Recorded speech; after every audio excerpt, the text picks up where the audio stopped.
Assalamualaikum warahmatullahi wabarakatuh.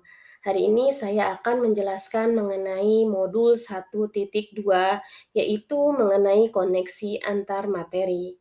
Perkenalkan, nama saya Hasana dari SMA Negeri 1 Tirtajaya. Saya merupakan CGP Angkatan 8 dari Kabupaten Karawang.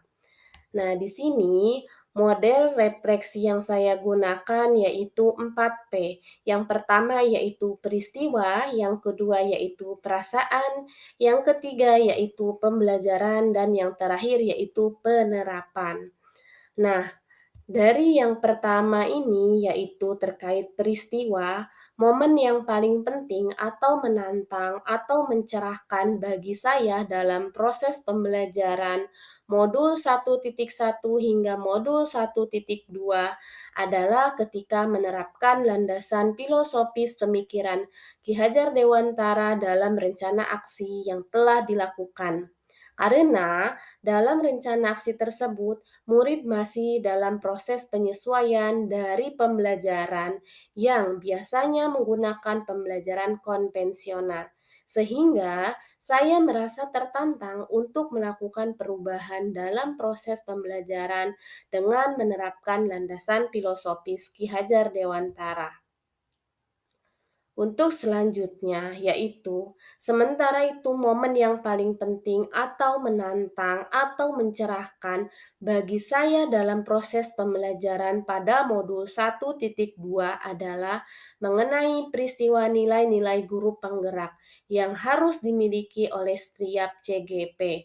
Sementara di antara nilai-nilai tersebut ada beberapa nilai yang belum muncul secara maksimal di dalam diri saya, sehingga saya pun merasa tertantang untuk memaksimalkan nilai-nilai yang harus dimiliki oleh setiap CGP. Nah, untuk selanjutnya yaitu kaitan antara modul 1.2 dan 1.1 yang saya pahami, yaitu kedua modul ini menginginkan kita melakukan pembelajaran yang berpihak pada murid. Jadi betapa pentingnya proses pembelajaran yang kita lakukan untuk senantiasa berpihak pada murid gitu ya. Nah, kemudian di sini ada perasaan. Saat momen itu terjadi, saya merasa seperti bagaikan mendapatkan air di tengah kemarau panjang. Karena selama ini saya menganggap pembelajaran yang sudah saya lakukan sudah maksimal. Akan tetapi, ternyata selama ini saya salah besar.